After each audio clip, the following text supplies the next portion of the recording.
Welcome to Ash and Iron, where we dig through the ashes of history to find the iron truth beneath. 1187, the Battle of Hattin. The Crusader army is surrounded by Saladin's forces under the merciless July sun. Knights are dying of thirst and exhaustion. The battle is lost. But one group of knights refuses to retreat. They wear green crosses on their mantles. Many have visible lesions on their faces and hands. They are dying already. Might from battle wounds or from leprosy, the most feared disease in the medieval world.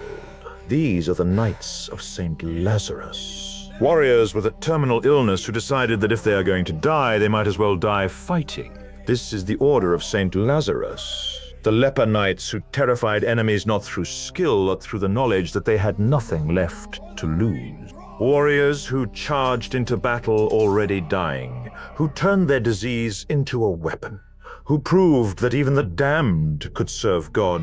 Subscribe if you are not already subscribed. Let us begin. The year is 1119. Jerusalem has been Christian for 20 years after the First Crusade captured it in 1099. The city is filling with European pilgrims, traveling thousands of miles to pray at the Church of the Holy Sepulchre. But not all pilgrims are healthy. Some arrive showing signs of leprosy, the most feared disease in Christendom. A slow death sentence that causes skin lesions, nerve damage, disfigurement. Medieval people believe it is divine punishment for sin. Lepers are outcasts, forced to live outside towns, to ring bells warning of their approach, forbidden from touching the healthy. In Jerusalem, the problem is acute. Sick pilgrims cannot simply be turned away from the holy city. They have traveled too far, suffered too much. Christian charity demands they be cared for, so the Hospitallers establish a hospital specifically for lepers outside the walls of Jerusalem, near the Church of Saint Lazarus. Saint Lazarus, the beggar covered in sores from the Bible, the patron saint of lepers. The hospital is staffed by Hospitaller brothers who tend to patients everyone else fears to touch. But as the Crusader states establish themselves, a problem emerges. The hospital needs protection. Muslim raids threaten the roads. Bandits attack pilgrims. And the leper hospital sitting outside Jerusalem's walls is vulnerable. The Hospitallers cannot spare knights for permanent garrison duty. They have their own missions. So sometime around 1150, the hospital becomes something unprecedented. An independent military order. The Order of Saint Lazarus. A hospitaller order and a fighting order combine. They follow the Augustinian rule like the Hospitallers. They take vows of poverty, chastity, obedience. They wear green crosses on white or black mantles, green for hope, green for life even in the face of death. Their mission is twofold: care for lepers in their hospitals and defend the Crusader states militarily. But here is what makes them unique. Many of the knights themselves have leprosy. Warriors who contracted the disease and faced a choice: retire to a leper colony and wait to die in isolation, or join the Order of Saint Lazarus and die fighting. Many choose to fight. Knights from other orders who contract leprosy transfer to Saint Lazarus to continue serving. Templars and Hospitallers who would otherwise be expelled for their disease find a new home. Secular knights who develop symptoms join rather than face social death. The Order of Saint Lazarus becomes a refuge for warriors who refuse to surrender to their illness, a place where the dying can still be useful. Imagine standing on a battlefield facing a charge from the Knights of Saint Lazarus. You see knights in green crosses thundering toward you. Some have visible lesions on their faces, bandages wrapped around rotting fingers. They are already dying. They have no fear of death because death is already guaranteed. They fight with the desperation of men who have nothing left to lose. No families to return to, no futures to protect, just the mission and the battle. Muslim warriors facing them know that even wounding these knights might mean contracting leprosy themselves. The psychological impact is devastating. The leper knights become shock troops.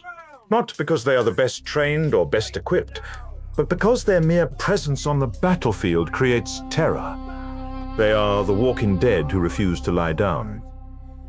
At the Battle of Hattin in 1187, the Order of Saint Lazarus fights in the Crusader army. They charge alongside the Templars and Hospitallers. When the battle turns into disaster and the Crusaders are surrounded, they do not retreat. They hold their position, covering the retreat of healthier knights. Many are killed. The master of the order is captured and Nate ransomed. The Order of Saint Lazarus pays in blood at Hattin. But they survive, and they continue fighting. At the Siege of Acre from 1189 to 1191, the Leper Knights are present, working the siege engines, fighting in the assault, dying of disease and combat in equal measure. When Richard the Lionheart arrives, they fight under his command. After Acre, the Order of Saint Lazarus receives grants of land from grateful Crusader lords. They establish commanderies across the Crusader states. Each commandery includes a hospital for lepers and a garrison of knights. They are not wealthy like the Templars, not as powerful as the Hospitallers, but they are respected, because everyone knows their knights are dying and fighting anyway. The order spreads beyond the Holy Land. They establish hospitals in France, Italy, England. Wherever there are lepers, there are houses of Saint Lazarus providing care. The military aspect remains strongest in the Crusader states. But in Europe, they maintain a military identity. Knights who contract leprosy can join, continue serving in some capacity. The order offers dignity to warriors society has condemned. For nearly 2 centuries, they hold their position in the Crusader states, fighting when called, caring for the sick always. But in 1291, Acre falls to the Mamluks. The last Crusader city on the mainland collapses after a brutal siege. The military orders fight to the last man. Templars, Hospitallers, Teutonic Knights, or die defending the walls. The Knights of Saint Lazarus are there too, fighting until the city falls. The survivors evacuate to Cyprus. The Crusader states are gone. The Order of Saint Lazarus moves its headquarters to Cyprus, then later to Europe. Without a military frontier to defend, they become primarily a hospitaller order again, focusing on caring for lepers in their hospitals across Europe. The military aspect fades. There are no more crusades to fight. No more battles that need warriors willing to die. The Order of Saint Lazarus becomes a charitable institution. Still respected, still needed, but no longer a fighting force. They maintain hospitals. They care for lepers. They provide the dignity that medieval society denies the sick. During the Reformation, the order fragments. Some branches remain Catholic, others become Protestant. Various European monarchs claim authority over local branches. The order becomes decentralized. Multiple groups all claiming to be the legitimate continuation of Saint Lazarus, but the mission continues. Even as leprosy becomes less common in Europe, the order adapts, caring for other diseases, other outcasts, maintain the tradition of service. The Order of Saint Lazarus never conquered kingdoms, never became wealthy or politically powerful. They were always the smallest of the military orders, but they were also the most desperate, the most committed. The knights who had nothing left to lose and fought anyway. The leper knights who refused to surrender to their disease, who fought while dying, who turned desperation into dedication. If warriors with leprosy charging into battle anyway earned your respect, subscribe, drop a comment on what you want next, and I will see you in the next one.